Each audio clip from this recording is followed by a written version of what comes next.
नमस्कार दर्शकों, जेके प्राइम में आपका स्वागत है। मैं हूं विनोद कुमार। दर्शकों, कार्यक्रम का आगाज हम करेंगे कोविड-19 से। कोविड-19 के मामलों में लगातार इजाफा हो रहा है और आज हालांकि 500 से कम मामले जम्मू कश्मीर यूटी में आए, लेकिन फिर भी जम्मू जिले में इजाफा हो रहा है।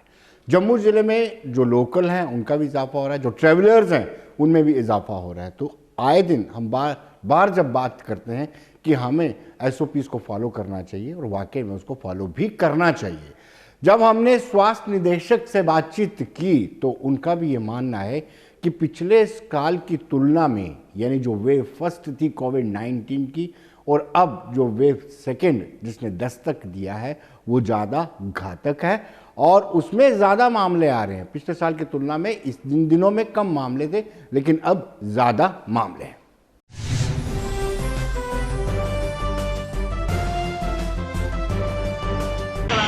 सर मैं भी चलाऊंगा, भाई मित्रों चलाऊंगा।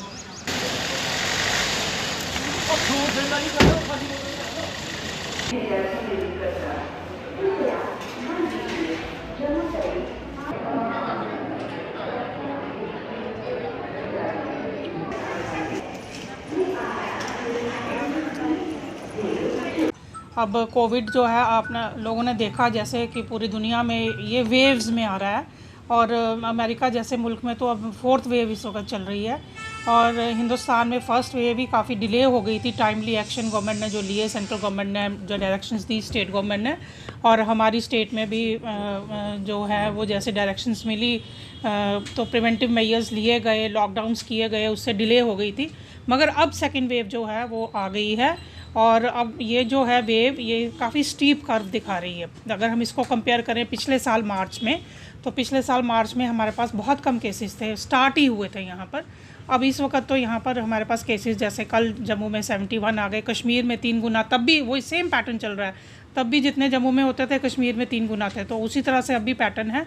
मगर लोगों से हम ये अपील करते हैं कि इवन उनको वैक्सीन भी लग गया है, फिर भी जो है जो कोविड बिहेवियर, अप्रोप्रिएट बिहेवियर है उसको फॉलो करें, अपने हाथ बार बार सैनिटाइज़ करें, अगर कोई काम नहीं है तो घर से कम निकलें बाहर, मास्क पहन के रखें, सोशल डिस्टेंसिंग 2 गज की दूरी बना के रखें, ज़्यादा भीड़ भाड़ इकट्ठी ना करें, भीड़ वाली जगहों पर मत जाएं।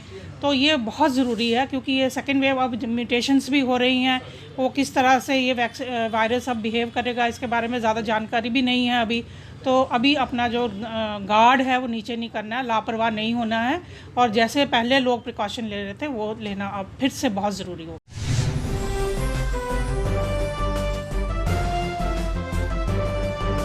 तो दर्शकों, हम बात करेंगे कि कोविड-19 के लगातार बढ़ते मामलों को देखते हुए सरकार ने कमर कस ली है। सरकार ने जितने भी मरीज आ रहे हैं, जो 200 बेडेड हॉस्पिटल अभी बना हुआ है गांधीनगर हॉस्पिटल के प्रीमिसेस में है, वहां पर मामलों को शिफ्ट किया जा रहा है, इन मरीजों को वहां शिफ्ट किया जा रहा है।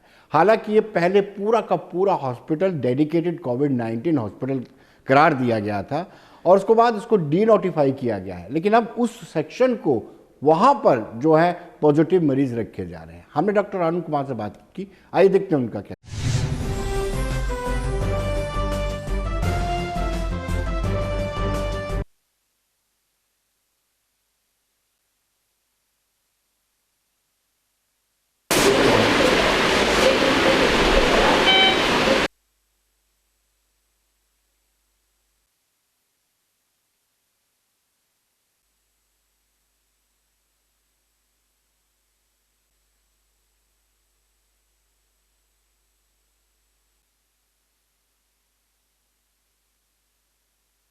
कोरोना का जहाँ तक सवाल पैदा होता है पिछले साल हमने एपिडेमिक पूरी झेली है पूरे हिंदुस्तान में।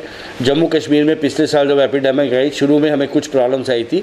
अब उसके बाद हमने पूरे साल जो हमने एपिडेमिक हैंडल किए, हम एक्सपीरियंस हो चुके हैं। अब जो केसेस हमारे बढ़ रहे हैं, हमें इतनी प्रॉब्लम नहीं आने वाली, क्योंकि हम पूरे एक्सपीरियंस और पुराना अपना जो 1 साल का हमारा डॉक्टर्स ने उनको ट्रीट किए लोगों को, हमें में उसकी थोड़ी आदत पड़ गई और हमें पता है इसको कैसे ट्रीट करना है। तो हमारा कोई वहाँ पे हमें कोई ओवरलोड का हमें प्रॉब्लम नहीं आती। जहाँ तक सीडी पेशेंट्स की बात करते हैं, वो आज से कई महीने पहले हमने शिफ्ट किए थे MCH हॉस्पिटल गांधीनगर में। टॉप फ्लोर जो 4th फ्लोर है, हमने सीडी के पेशेंट्स रखे हैं, क्योंकि हम उस समय वहाँ पे ऑक्सीजन का हम प्लांट जो था पाइपलाइन डाल रहे थे, उसकी हम ट्रायल करने के लिए हमने कहा चलो ऑक्सीजन का ट्रायल हो जाएगी और बिल्डिंग फंक्शनल हो जाएगी। और सीडी हॉस्पिटल हमने जो अभी रखा था कोविड पेशेंट्स के लिए कि कोविड पेशेंट आते हैं एक्स्ट्रा, तो उसमें हम रख सकेंगे। तो 4th फ्लोर में हमने MCH में टॉप फ्लोर में, जिनका सेपरेट आने जाने का रास्ता भी सेपरेट है, और वो हमने 4th फ्लोर में कोविड रखे हैं। उसके अलावा 3rd फ्लोर में, 2nd फ्लोर में, 1st फ्लोर में हमारे पास कोविड के पेशेंट्स हैं। इस समय लगभग 40 के करीब मरीज हमारे पास है, और सारे के सारे टूरिस्ट हैं जो कि बाहर से आए हैं, जो रेलवे स्टेशन से, एयरपोर्ट से, वैष्णो माता वहाँ से उनको स्क्रीनिंग करके जो पॉजिटिव आते हैं उनको हम MCH गांधीनगर में रख रहे हैं। आज हमारे पास 2 पेशेंट जो हैं positive patient Udhampur railway station से आज आए हैं, हमारे पास सुबह भेजे हैं। मैंने उनको रिक्वेस्ट भी की है कि अगर पेशेंट्स हमारे पॉजिटिव आए हैं और एसिम्प्टोमेटिक है, तो डिस्ट्रिक्ट में ही अगर उसको रखा जाए तो लोड जो है जम्मू में कम पड़ेगा।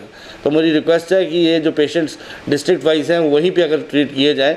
हाँ, अगर वो सीरियस होते हैं तो डिसाइड किया गया था कि उनको GMC में या हमारे पास MCH में शिफ्ट किया जा सकता है, पर अगर वो नॉर्मल है तो उनको वहीं पे रखा जा सकता है।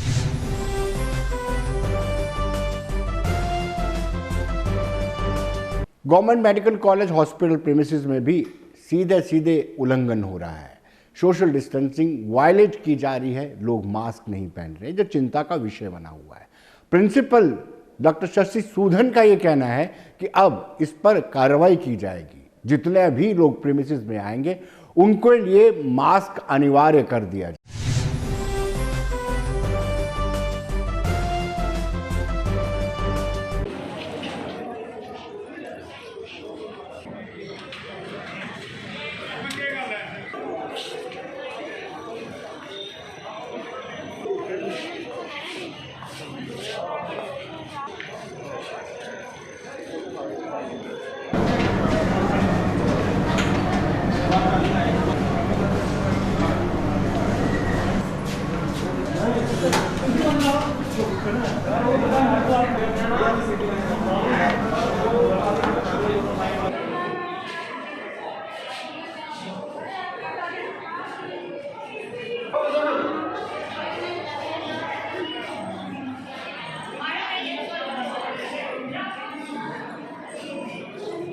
ही 100% लेने हैं, जिसमें कोविड अप्रोप्रिएट बिहेवियर जिसको कहते हैं, मास्क पहने रहना है, मास्क कभी नहीं खोलना है, पहने ही रहना है। और यही है कि जब ज़रूरी हो खाने पीने के टाइम ही खोल सकते हैं। उसके अलावा सोशल डिस्टेंसिंग मेंटेन करते रहना है, गैदरिंग्स अवॉइड करनी है, अननेसेसरी घर से बाहर कम से कम जाना है, और हाथ जो हैंड सैनिटाइजेशन बार बार हाथ साबुन पानी से धोते रहना है, तभी पेंडेमिक कंट्रोल होगा। वैक्सीन से ऐसा नहीं है कि 100% प्रोटेक्शन मिलती है, ये है कि ये पार्शियल प्रोटेक्शन देती है। सीवियरिटी डिजीज़ की कम हो जाएगी, इन्फेक्शंस कम होंगे, हॉस्पिटलाइजेशंस कम होंगी, डेथ रेट कम होगा, लेकिन ऐसा नहीं है कि इन्फेक्शंस होंगे नहीं।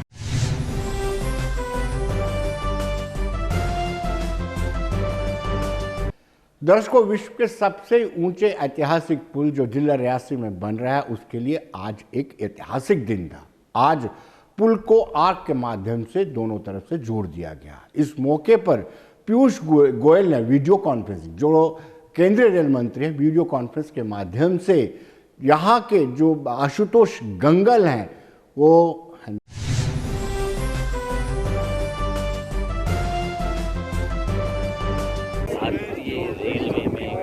रेलवे के लिए एक ऐतिहासिक दिन साबित होगा। इस समय दुनिया के सबसे ऊंचे रेलवे ब्रिज यहाँ पे आप अपने को इस ऐतिहासिक पल को देख रहे हैं। साथ ही साथ मैं आपको सलाहकारों के परामर्श से विभिन्न तरह के परीक्षण और ढलान को स्थिर रखने के उपाय किए गए हैं। ढलान के स्थिरीकरण के लिए आर्च की मुख्य फाउंडेशन घाटियों के बीच से गुजर रहा है जो अपने आप में चुनौतीपूर्ण है। लिंक को पूरा करने के लिए 927 पुलों 38 सुरंगों का निर्माण।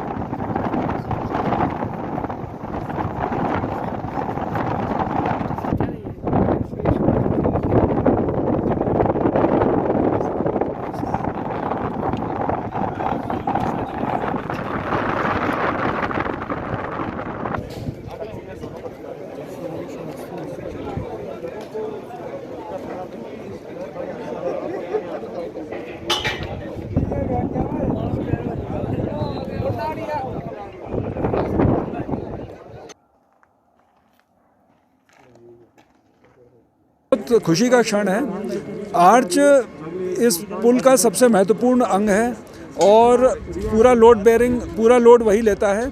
आर्च आज कंप्लीट हो गई है जिसमें हमने क्राउन पीस लगा दिया है और अब उस क्राउन पीस की इनिशियल टाइटनिंग कर दी है और उसके बाद उसकी फाइनल फिक्सिंग और टाइटनिंग पूरी हो जाएगी। फिर उसके बाद ये सेल्फ सपोर्टेड स्ट्रक्चर बन जाएगा और जो हम लोगों ने सपोर्टिंग वायर्स वगैरह केबल्स लगा रखे हैं वो केबल्स हटा देंगे।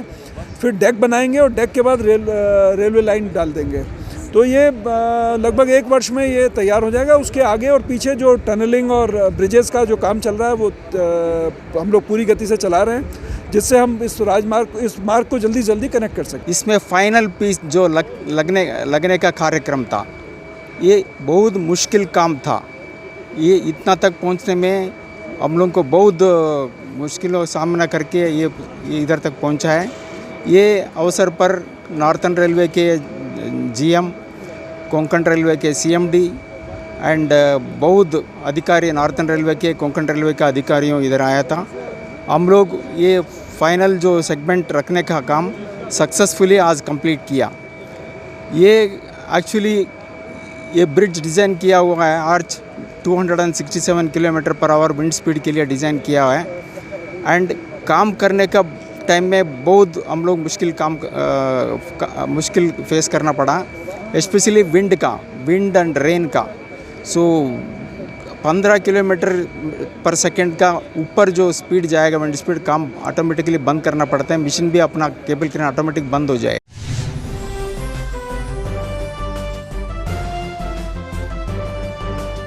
दर्शकों, पूर्व सांसद शमशेर सिंह मनहास से हमने बातचीत किया। ये देखते क्या कहना है।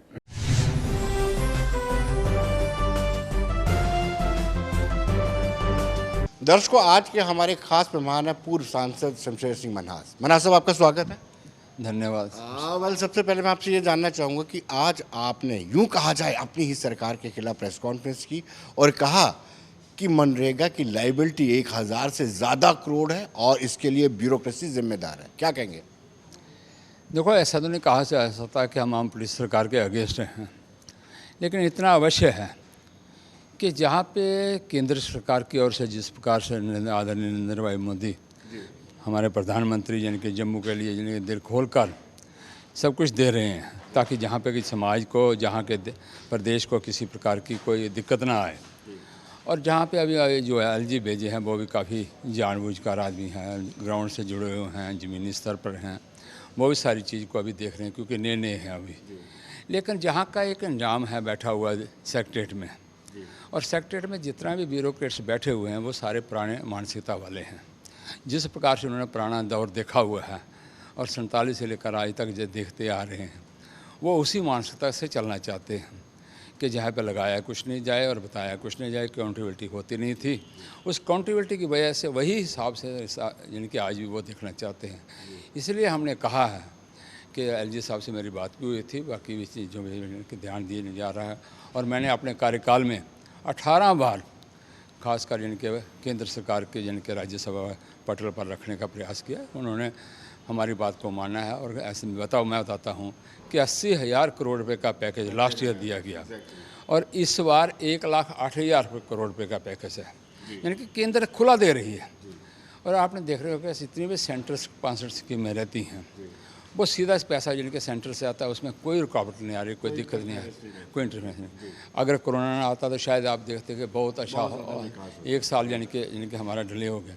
लेकिन जो कैपेक्स बजट रहता है कि प्रदेश के लिए, जहाँ के यूनिट ड्यूटी के लिए, वहाँ पे जान के ये सेक्रेटरीट में बैठे हुए जितने ब्यूरोक्रेट्स और ख़ासकर उसमें जिनके फाइनेंस सेक्रेटरी जिस प्रकार से जहाँ के देख रहा है, कर रहा है, उसने तो हमेशा कोई ना कोई इसमें नून में से नून निकालने की कोशिश करता है, हर्डल बढ़ने की कोशिश करनी होती है। और हर चीज़ का कोई ना कोई इस प्रकार से कानून बनाता हुआ सोचता है मैं ही सब कुछ जानता हूँ, बाकी कोई जानता ही नहीं है। तो इस प्रकार का वातावरण ना साहब, आपको लगता है कि ओवरहालिंग की ज़रूरत है? जो हेल्म ऑफ द अफेयर पर लोग बैठे हुए हैं, ओवरहालिंग की ज़रूरत है उनमें?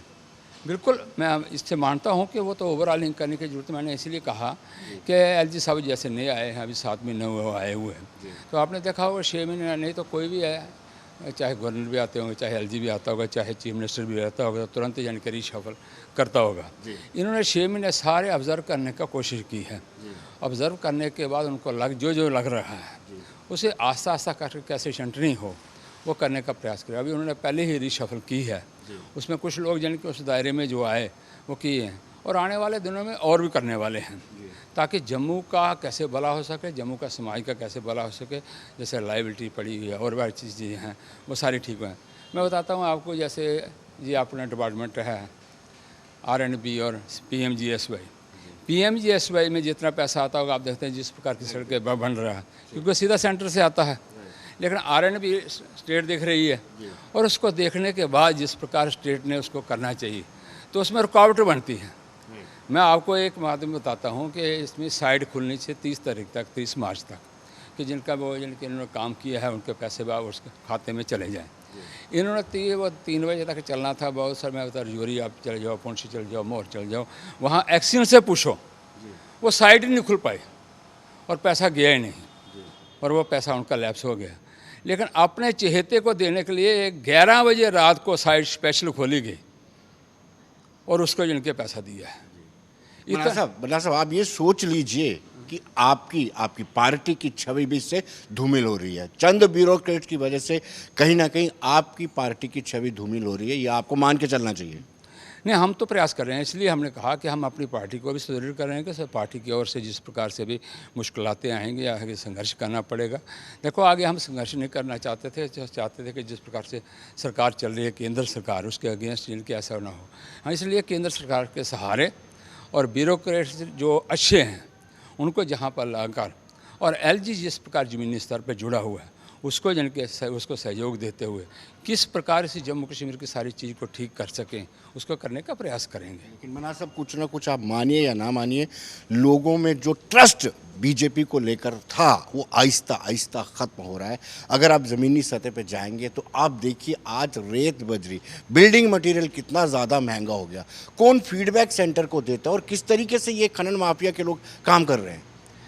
मैं इससे सहमत हूँ आपके माध्यम से कि ये खनन माफिया तो इस प्रकार से बना हुआ है, इसमें 2 यानी कि एजेंसीज हैं, एक तो सीधी पुलिस और दूसरा आपका माइनिंग वाला जो बैठे हुए हैं। ये दोनों यानी कि बैठकर जिस प्रकार से ना हो हल्ला मचाया हुआ है और अपने ही द्वारा यानी कि कुछ यानी कि लायर्स रहते हैं, उनके माध्यम से कोई ना कोई रिट पिटीशन करा देंगे और उसको यानी कि मैं कहता हूँ करप्शन का एक अड्डा बना दिया है इन्होंने। जो यानी कि हमारी 1000 रुपये तक यानी ट्राली मिल जाती थी, आज 6000-7000 में मिल रही है। तो हालांकि रोज़ प्रतिदिन जितना काम होना चाहिए वो सारा हो रहा है, लेकिन हो रहा है ब्लैक में। तो इसे अगर रेगुलर किया जाए तो लोगों का कितना फ़ायदा होगा। इसलिए एलजी साहब यानी एक बार वार्निंग दे चुके हैं इनको और कुछ यानी कि उन्होंने कहा कि अपने लायर जो है रहते हैं इनके अपने गवर्नमेंट के, उनको भी कहा कि इसको तुरंत यानी कि ठीक करने की कोशिश की जाए ताकि लोगों को राहत मिले। मना साहब, जिस आपके कार्यकर्ता ने या किसी दूसरे व्यक्ति ने छोटी सी कंस्ट्रक्शन करनी हो, गरीब है, उसके लिए तो मुश्किल है। मैं मानता हूँ वो मुश्किल है, लेकिन अब आने वाले दिनों में हम इसके लिए कोशिश कर रहे हैं ताकि उसको ठीक करने की है।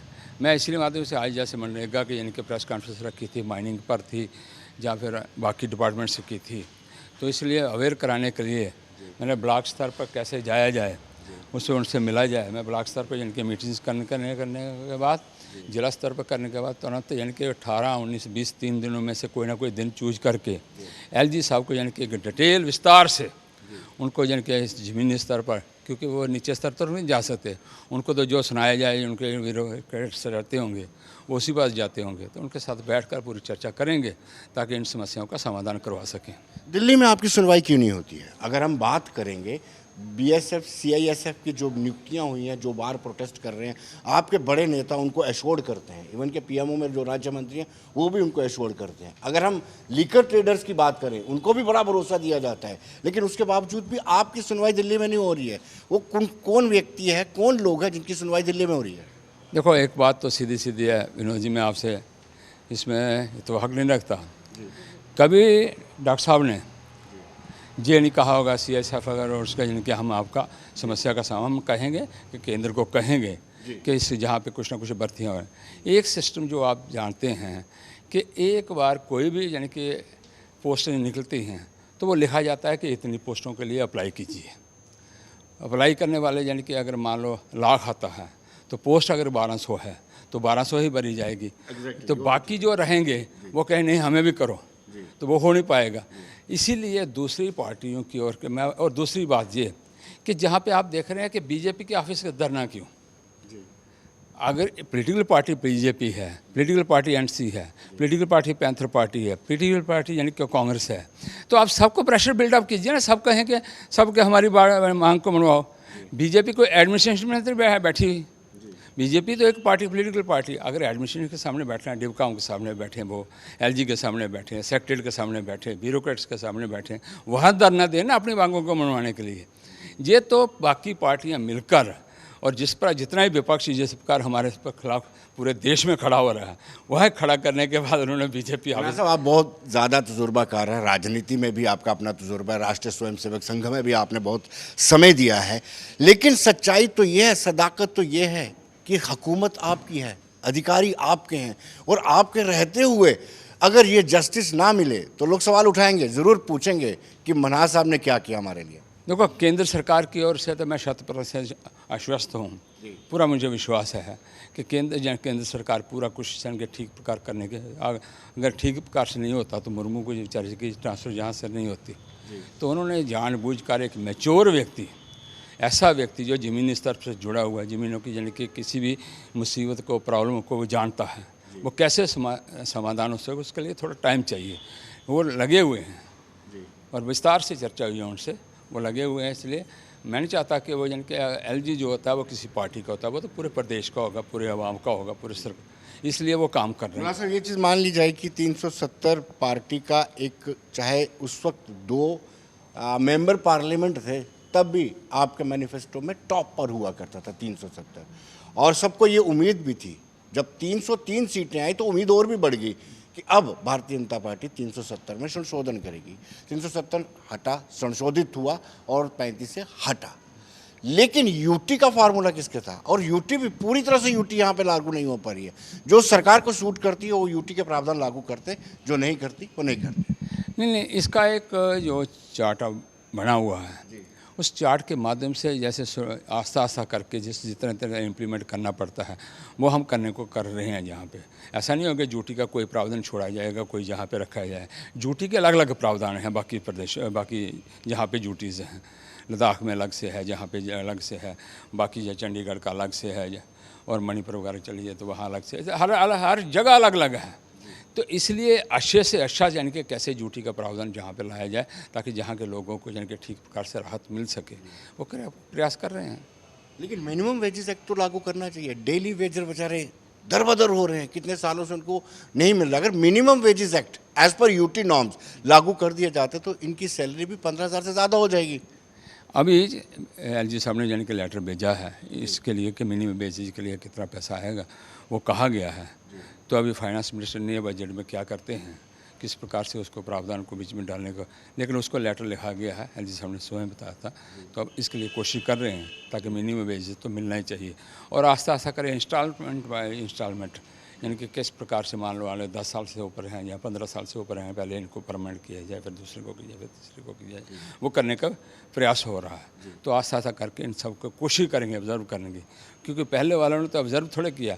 वो तो आया कोई भी जाने कि MLA होता था कि 500 रुपये दिन पे जन के उसको रखा जाता और यही को कहता था अच्छा दे दो 4 लोगों को 5 लोगों को। हम उस प्रकार नहीं करना चाहते, लोगों को धोखे में नहीं रखना चाहते। हम जो कहेंगे, जो करेंगे, फुल प्रूफ कहेंगे और फुल प्रूफ। आपको नहीं लगता है कि सरकार और आवाम के बीच में फासला बढ़ गया है, क्योंकि पॉपुलर गवर्नमेंट नहीं है और जिस तरीके से ब्यूरोक्रेसी को रिएक्ट करना चाहिए या काम करना चाहिए वो नहीं हो पा रही। आम आदमी तो पहले भी खैर नहीं मिल पाता था, जो असद सुख वाला आदमी उसको भी मिलना मुश्किल हो गया। अब किसी ऑफिसर से मिलना, कोई काम बताना हो।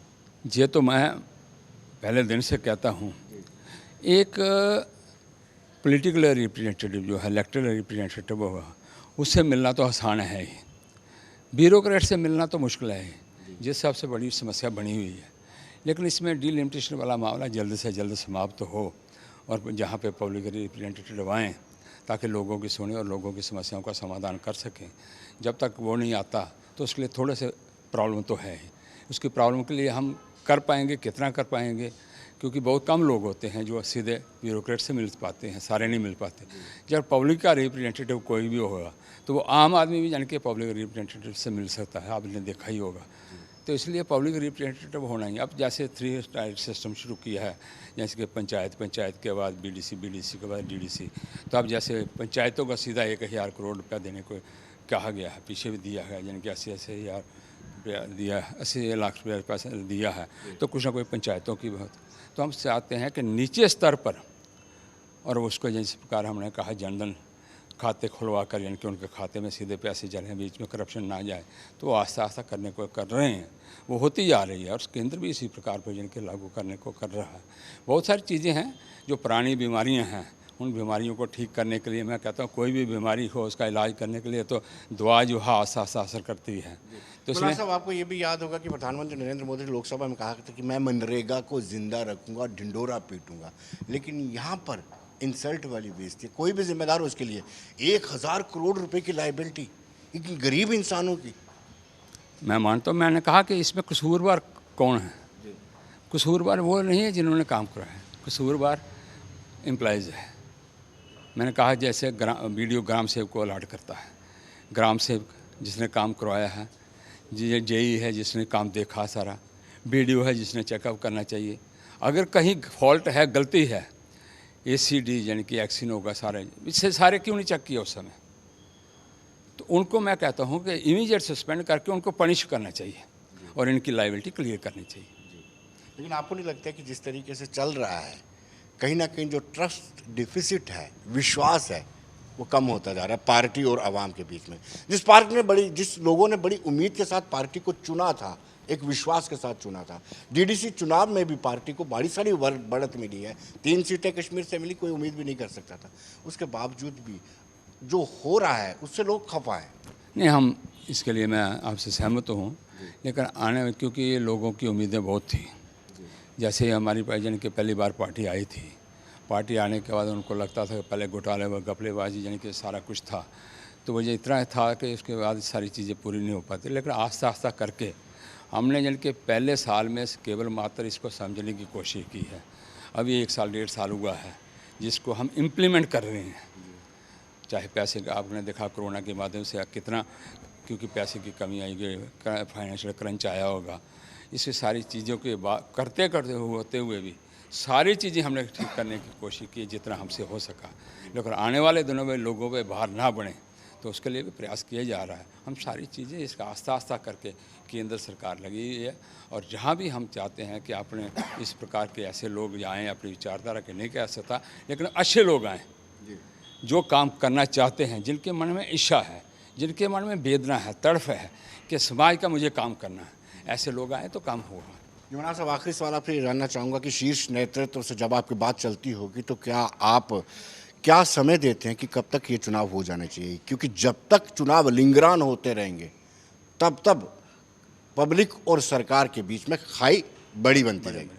ठीक, मैं आपसे बिल्कुल इस प्रकार से ये लगभग 1 वर्ष लगेगा, 1 वर्ष तक यानी कि चुनाव होगा और 1 वर्ष के बाद यानी कि सारी चीज़ें ये सारी बिल्कुल स्मूथली यानी कि चलना प्रारंभ हो जाएंगी। तो इसलिए क्योंकि उसको डिलिमिटेशन करवानी है, हर जिला स्तर पर जाना है, वहाँ पे ऑब्जेक्शन नो ऑब्जेक्शन मांगने हैं, वो सारी चीज़ें ठीक करनी हैं। तो उसको करने के बाद 3 विपक्ष तो ये भी आरोप लगाती है कि डिलिमिटेशन केशव भवन से हो रहा है। देखो विपक्ष तो बहुत सारे लगाती है। अगर विपक्ष को कहा जाए पे आप अपने समय में क्या क्या किया वो बता दो, अगर वो नहीं किया होता तो आज हमें ये दिन देखने नहीं पड़ते। पूरे देशों की तरह यानी कि बाकी जिस प्रकार से आज यानी कि कोरोना आया है इतना बड़ा, किस प्रकार से निपटने की हिम्मत हम में ही थी, बाकी और विपक्ष में से किसी में थी तो बताइए।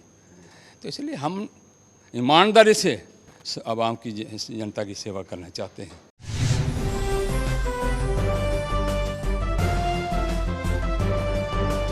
तो दर्शकों, बने रही देश दुनिया की खबरों के लिए और मुझे दीजिए इजाजत। नमस्कार।